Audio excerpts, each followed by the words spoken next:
الحمد لله وكفى وسلام على عباده الذين اصطفى أما بعد فأعوذ بالله من الشيطان الرجيم بسم الله الرحمن الرحيم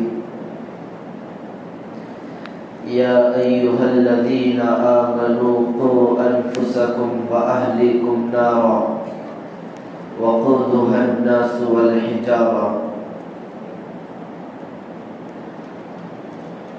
وقال تعالى ولا تقتلوا أولادكم خشية إملاق وقال تعالى يوصيكم الله في أولادكم وقال تعالى المال والبنون زينة الحياة الدنيا صدق الله العظيم اللهم صل على سيدنا محمد في أول وأوسط وآخر كلامنا میرے نہایت محترم بزرگوں، عزیزوں اور نوجوان ساتھیوں، قرآن و حدیث کی روشنی میں، شریعت مطہرہ کی روشنی میں جو بات عرض کرنی ہے وہ ہے بچوں کے حقوق والدین پر کیا کیا ہے۔ گزشتہ جمعہ والدین کے حقوق بچوں پر کیا کیا تھے اس پر بات ہوئی تھی کہ بچوں کے ذمہ فرض ہے کہ وہ والدین کی ہر جائز بات کو مانے، ان کی اطاعت اور فرما برداری کرے، ان کی نافرمانی نہ کرے اور ان کی خدمت کرے مالی حساب سے، اور جب وہ بڑھاپے کو پہنچ جائے تو ان کا سہارا بنے۔ یہ بچوں کے ذمہ والدین کا حق ہے۔ دیکھیے بچوں کے بھی بہت سارے حقوق والدین کے ذمہ ہیں۔ انشاءاللہ ان حقوق پر بات ہوگی۔ محترم حضرات، اللہ رب العزت کی بے شمار نعمتیں ہم بندوں کے ساتھ لگی ہوئی ہیں۔ دیکھیے اللہ رب العزت کی نعمتوں کو گننا شمار کرنا کسی انسان کے بس میں نہیں ہے۔ اگر کوئی آدمی انسان اللہ تعالیٰ کی نعمتوں کو شمار کرنا چاہے، گننا چاہے تو نہ گن سکتا ہے نہ شمار کر سکتا ہے۔ بے شمار ان گنت نعمتیں اللہ رب العزت کی ہیں۔ دیکھیے ہمارا وجود بھی اللہ رب العزت کی ایک نعمت ہے، ایمان اللہ رب العزت کی ایک نعمت ہے۔ یہ آسمان، زمین، چاند، سورج، یہ ہوا، یہ دھوپ، یہ چھاؤں، یہ بارش کا نازل ہونا، یہ جو دنیا میں سبزیاں وغیرہ ہے، ہر چیز اللہ رب العزت کی نعمتیں ہیں۔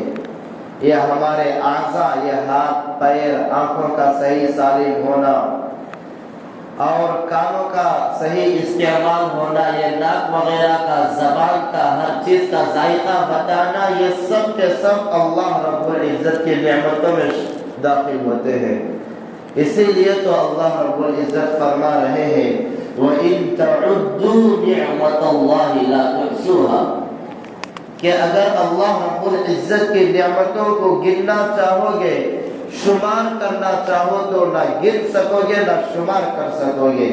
اتنی نعمتیں اللہ رب العزت کی ہم گنہگار بندوں کے ساتھ صبح سے لے کر شام، شام سے لے کر صبح تک لگی ہوئی ہے۔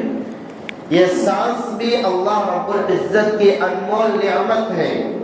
دیکھیے اگر سانس بندہ ایک لحظے میں یہ منٹ میں کتنے مرتبہ سانس لے رہا ہے، تھوڑا غور و فکر کیجئے۔ وَفِي أَنفُسِكُمْ أَفَلَا تُبْصِرُونَ، اللہ رب العزت فرماتے ہیں اپنے آپ میں غور کرو، اگر تم کچھ عقل اور سمجھ رکھتے ہو تو اپنے آپ میں غور کرو۔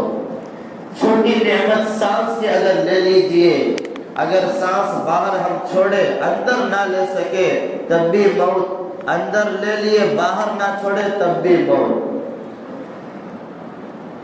بہرحال خلاصہ یہ ہے کہ اللہ رب العزت کے بے شمار نعمتیں ہمارے ساتھ لگی ہوئی ہیں۔ ان بے شمار نعمتوں میں سے ایک بہت بڑی نعمت اولاد کی نعمت ہے۔ اولاد کوئی معمولی چیز نہیں ہے، جیسا آج کل ہم سمجھ رہے ہیں اولاد معمولی چیز ہے، یہ معمولی چیز نہیں ہے۔ یہ جو بچے ہوتے ہیں، یہ جو اولاد ہوتے ہیں، یہ صرف ہمارے گھر کا چراغ نہیں ہے، بلکہ یہ قوم کا چراغ ہے، یہ قوم کا مستقبل ہے۔ یہ بچے، یہ نوجوان، یہ قوم کے لیے مستقبل اور رہنما، رہبر اور مقتدی کا کام کرتے ہیں۔ یہ ہمارے بچے صرف گھر کے حد تک نہیں ہیں، یہ پوری قوم کے لیے ہے۔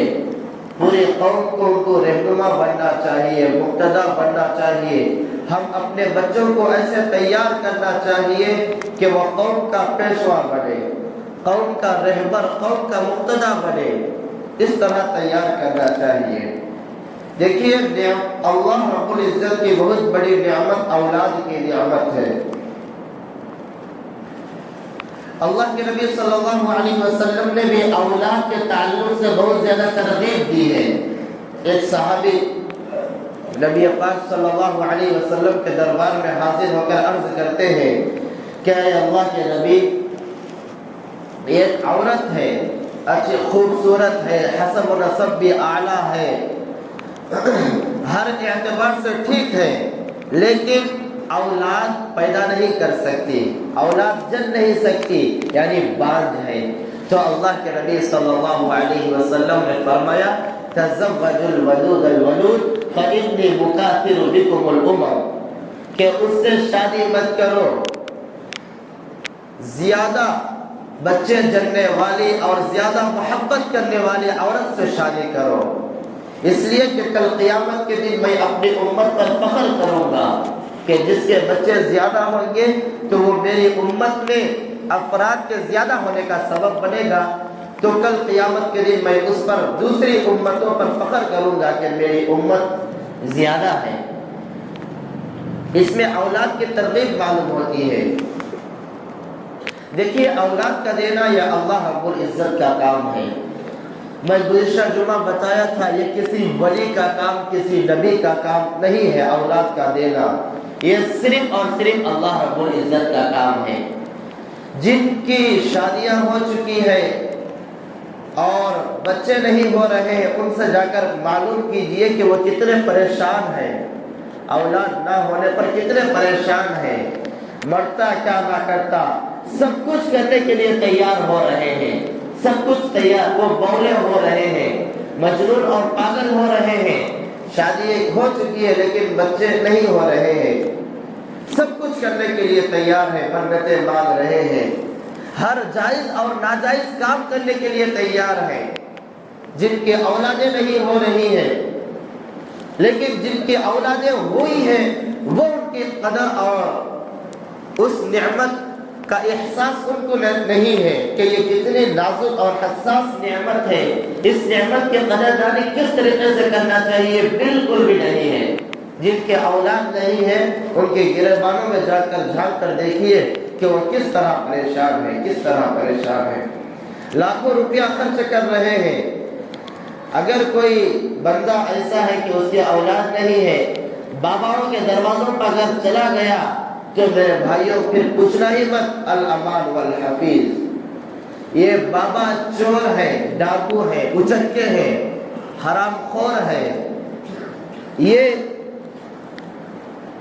ان کے دروازے پر جو آتا ہے ان کا جیب بھی خالی کرتے ہیں، بسا اوقات ان کا ایمان بھی لوٹ لیتے ہیں۔ جیب تو خالی کرتے ہی ہیں، لیکن ایمان کے بھی لٹیرے ہیں، ایک وقت کی نماز نہیں پڑھتے، صحیح سے سورہ فاتحہ یاد نہیں ہے، سورۃ الاخلاص صحیح سے نہیں پڑھ سکتے، وہ اولاد دینے کی بات کرتے ہیں۔ مشہور مقولہ ہے کہ مرغ دے دو اولاد لے لو۔ یہ پہلے زمانے میں ہوا کرتا تھا سستی کہ مرغا دے دو اولاد لے لو، لیکن آج کل بہت مہنگا پڑ گیا ہے۔ جو باباؤں کے دروازوں پر اور عاملوں کے دروازوں پر چکر کاٹتے ہیں، ان سے پوچھئے کتنے لاکھ روپے خرچ کر دیے ہیں اولاد کے چکر میں۔ کیا باپ کی وراثت ہے اولاد دینا؟ ان کا ایمان بھی لوٹ لیتے ہیں۔ پیسہ لوٹنا تو ان کا پیشہ ہی ہے کہ کچھ کرنا نہیں آتا، دروازے کھول کر بیٹھ گئے، عاملوں کا نام لگا کر، باباؤں کا نام لگا کر، کئی مہینے تک پانی نہیں نہاتے، درگاہوں پر بیٹھ جاتے ہیں، بازارات پر بیٹھ جاتے ہیں، نماز بھی نہیں پڑھتے۔ پوچھتے اگر کوئی پوچھے تو نماز کیوں نہیں پڑھتے، تو ہم دل میں نماز پڑھ لیتے ہیں، ہم مکے میں جا کر نماز پڑھ لیتے ہیں، یہاں پر بیٹھ کر منکھا رہا ہے لیکن کہتا ہے کہ ہم مدینے میں جا کر نماز پڑھ لیتے ہیں۔ میرے پھر کھانا اچھا دبا کر کھاتے ہیں۔ اگر کوئی کہے کہ مکے میں جا کر نماز پڑھ رہے ہیں، مدینے میں جا کر نماز پڑھ رہے ہیں، وہاں کا کھانا نہیں کھا رہے ہیں، کھانا تو ہندوستان کا کھا رہے ہیں لیکن عبادتیں مکے اور مدینے کی کر رہے ہیں۔ ان کے پاس جانے والے بے وقوف ہیں، ایمان کو نہیں سمجھ رہے ہیں، ان کے اندر تو ایمان ہے نہیں، اور ان کے ایمان لوٹنے کے لیے بھی وہ بیٹھے ہوئے ہیں۔ بابا اور عامل حضرات وہ کسی فن میں وہ مہارت ہی نہیں رکھتے۔ اگر کوئی بندہ ہر فن سے عاجز اور قاصر ہو گیا، بیکار اگر کوئی آدمی ہے تو وہ عامل ہے اور بابا درگاہوں کا بابا ہے اگر کوئی ہے۔ دیکھیے ایمان کس طرح لوٹتے ہیں، میں اس کی 2-3 مثالیں دیتا ہوں۔ تو جو بے اولاد اس کے پاس جاتا ہے کہ اولاد کی ضرورت لے کر جاتا ہے، تو وہ کہتے ہیں کہ بس اوقات یہ کہہ دیتے ہیں کہ رات کے وقت قرآن کریم کے اوپر کھڑے ہو کر غسل کرو، انشاءاللہ اولاد ہو جائے گی، ایمان نکل جاتا ہے۔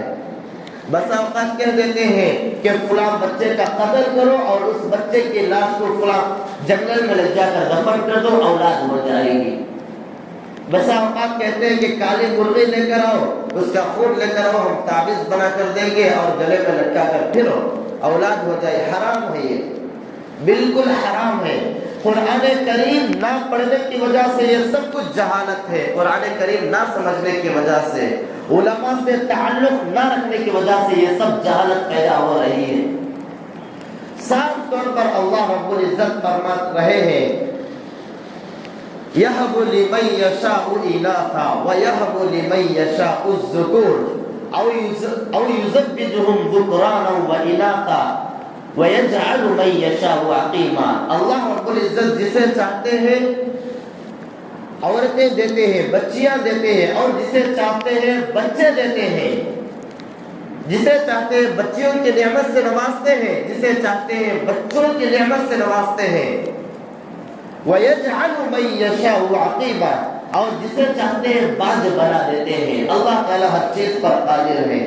اور ہمارے معاشرے میں لڑکوں کی بہت خواہش ہوتی ہے کہ بیٹے بیٹے بیٹے بیٹے، لڑکوں کی بہت خواہش ہوتی ہے لڑکیوں کی بنسبت۔ دیکھیے اکابرین فرماتے ہیں اگر کسی کو شادی کے بعد سب سے پہلے لڑکی پیدا ہوئی تو وہ عین قرآن کے موافق ہے۔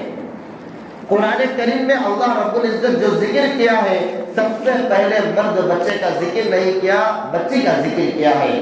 اللہ جسے چاہتے ہیں بچیاں دیتے ہیں اور جسے چاہتے ہیں بچے باپ ملے۔ اگر کسی کے گھر میں پہلی لڑکی پیدا ہوئی تو وہ رحمت ہے، برکت ہے اور عین قرآن کے مطابق ہے۔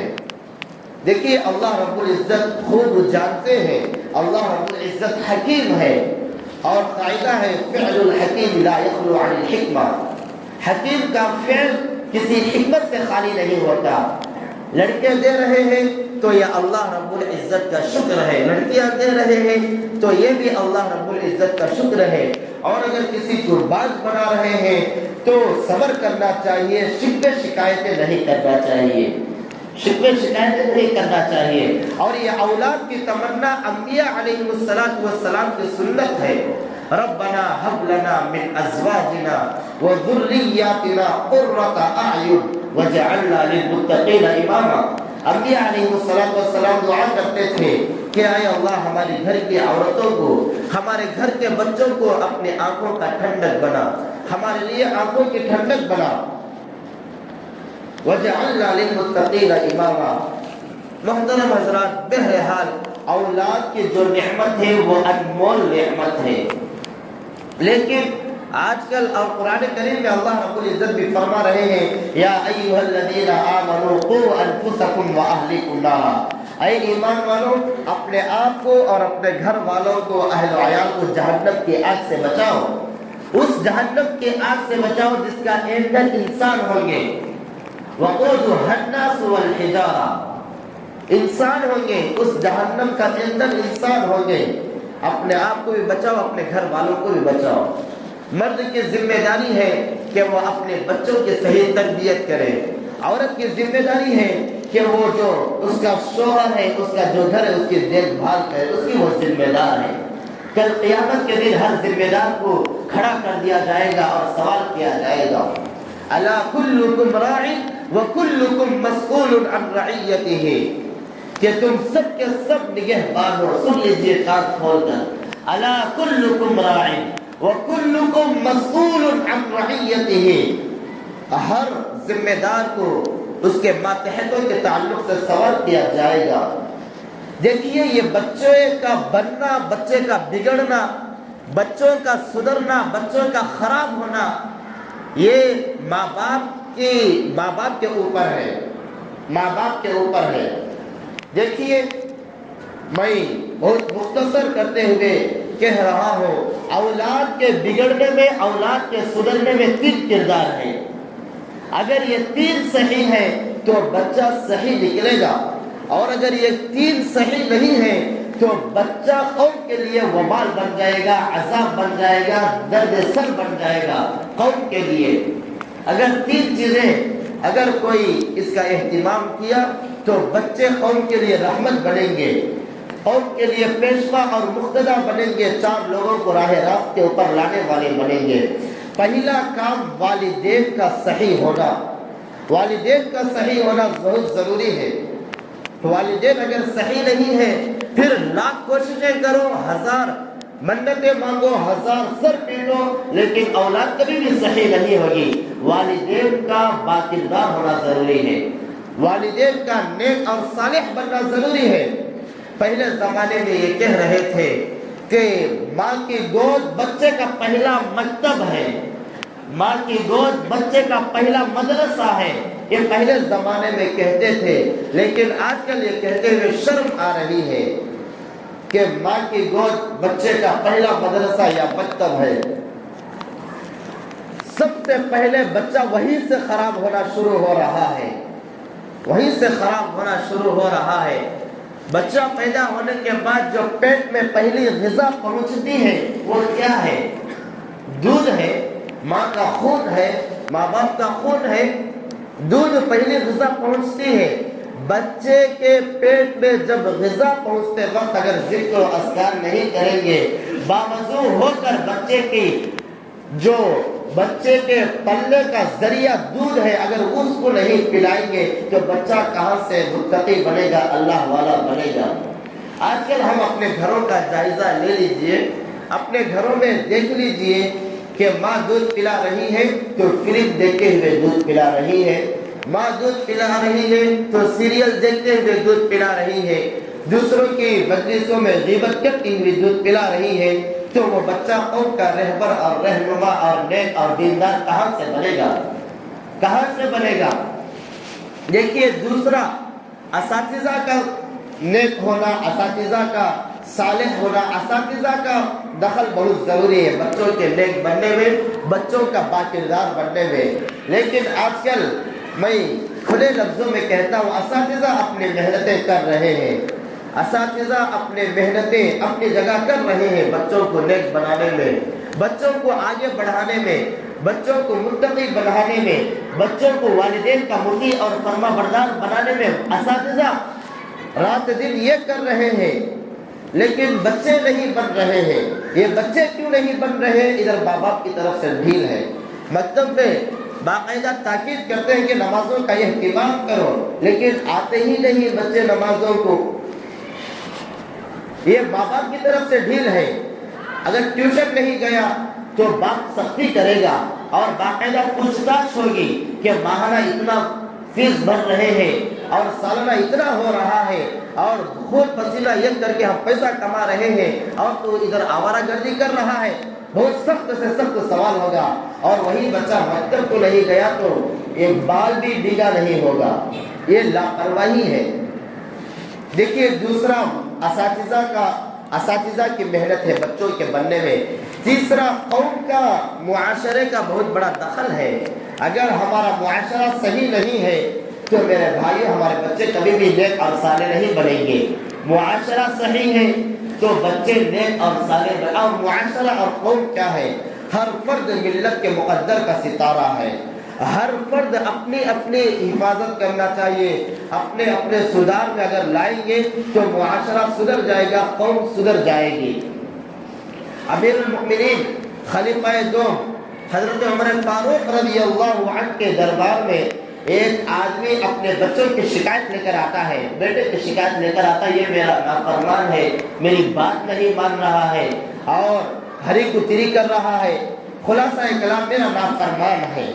تو حضرت عمر فاروق اس بچے کو بلوا کر بھیجے ہیں کہ تو اپنے باپ کی بات کیوں نہیں مان رہا ہے اور اپنے باپ کا مطیع اور فرمان کیوں نہیں ہے؟ تو وہ بچہ کہتا ہے امیر المؤمنین سے، حضرت عمر فاروق سے کہتا ہے، کیا والدین کے اوپر اولاد کے کچھ حقوق ہیں یا نہیں ہیں؟ پہلے زمانے میں بادشاہوں سے بات کرنے کے لیے عورتیں بھی نہیں شرماتی تھی اور ان کے اندر جھجک بھی نہیں پیدا ہوتا تھا، لیکن آج کسی ایم ایل اے اور کسی حکومت والے سے بات کر دیے تو وہ جان کا دشمن بن جاتا ہے۔ حضرت عمر فاروق کے کئی واقعات ہیں کہ صرف ایک بڑھیا ایک بدھو عورت کھڑے ہو کر سوال کر رہی ہے۔ کسے سوال کر رہی ہے؟ امیر المؤمنین کو سوال کر رہی ہے، وقت کے بادشاہ کو سوال کر رہی ہے، 22 لاکھ مربع زمین پر حکومت کرنے والے کو ایک معمولی سی عورت سوال کر رہی ہے۔ لیکن آج کل ہماری حکومت کتنی گر گئی ہے اس کا بھی اندازہ لگا لیجئے۔ تو وہ لڑکا حضرت امیر المؤمنین سے کہتا ہے، کیا باپ پر والدین پر بچوں کے کچھ حقوق نہیں ہیں؟ تو حضرت امیر المؤمنین کہتے ہیں، کیوں نہیں ہے؟ والدین پر بچوں کے بہت سارے حقوق ہیں۔ تو بنیادی حقوق بتا دیجئے امیر المؤمنین۔ تو حضرت امیر المؤمنین عمر فاروق رضی اللہ عنہ کہتے ہیں، سب سے پہلا کام باپ کا یہ ہے کہ نام اچھا رکھے۔ والدین کے حقوق میں سے سب سے پہلا نام یہ ہے کہ سب سے پہلا کام یہ ہے کہ عورت اچھی ہو۔ جب وہ شادی کرے تو نیک اور صالح گھرانے میں شادی کرے، عورت کا جو انتخاب ہے وہ اچھا کرے۔ دوسرے نمبر پر جب بچہ پیدا ہوا تو اس کو نیک نام رکھے، نیک نام رکھے، اس کا اچھا نام رکھے، اچھا معنی والا نام رکھے۔ تیسرا حق یہ ہے کہ جب وہ بڑا ہو جائے، 7 سال 8 سال کا ہو جائے، نماز کی تعلیم دے، قرآن کریم کی تعلیم دے، اس کو دین سکھلائے، دینی تعلیم سے آراستہ کرے۔ تو وہ لڑکا برجستہ کہتا ہے، ان 3 حقوق میں سے ایک حق بھی میرے باپ نے ادا نہیں کیا۔ پہلا، میری ماں ایک مجوسیہ باندی ہے، مجوسی کی باندی ہے میری ماں، کوئی با کردار اور نیک عورت نہیں ہے، باندی ہے میری ماں، ایک مجوسی کی باندی ہے۔ دوسرا، میرا نام جعل رکھا ہے، جس کے معنی گندگی کے اور اس طرح معنی بیٹھتے ہیں۔ اور تیسرا کام، نہ قرآن کریم کی تعلیم سے مجھے آراستہ کیا، نہ نبی پاک صلی اللہ علیہ وسلم کی تعلیم سے آراستہ کیا۔ تو حضرت امیر المؤمنین اس لڑکے کو ڈانٹے بغیر باپ کو ڈانٹتے ہیں، سب سے پہلے تو نے بچے کے حق میں نافرمانی کی، اب بچہ تیرے حق میں نافرمانی کر رہا ہے، تو اس میں کیا ہے؟ پہلے ہم اپنے اولاد کو نافرمان بنا چکے ہیں۔ آج کل ہم چھوٹے چھوٹے ہمارے بچے ہوتے ہیں گھروں میں، ان کے غلط حرکتوں کے اوپر ہم کو خوشی ہوتی ہے۔ چھوٹا سا بچہ 4 سال 5 سال کا بچہ اگر گانا گا رہا ہے تو ہم خوشی میں جھوم جاتے ہیں۔ اگر کسی کو گالی دے رہا ہے تو ہم خوشی میں جھوم جاتے ہیں کہ میرا بیٹا اس طرح گالی دے رہا ہے، اس طرح گانا گا رہا ہے، اس طرح حرکتیں کر رہا ہے۔ تو میرے بھائیوں، جو بچوں کا بگاڑ ہے، بچوں کا سدھار ہے، یہ والدین کے اوپر موقوف ہے۔ اس لیے ضرورت اس بات کی ہے کہ ہم اپنے اولاد کو نیک اور صالح بنائیں اور اسلامی ان کی تربیت کریں، دین کی تربیت کریں، ان کے اندر رسول اکرم صلی اللہ علیہ وسلم کی تعلیمات کو آراستہ کریں۔ اللہ تعالیٰ سے دعا ہے کہ اللہ تعالیٰ ہم سب کو عمل کرنے کی توفیق عطا فرمائے۔ آمین۔ وآخر دعوانا الحمد للہ رب العالمین۔ جو حضرات صلی اللہ علیہ وسلم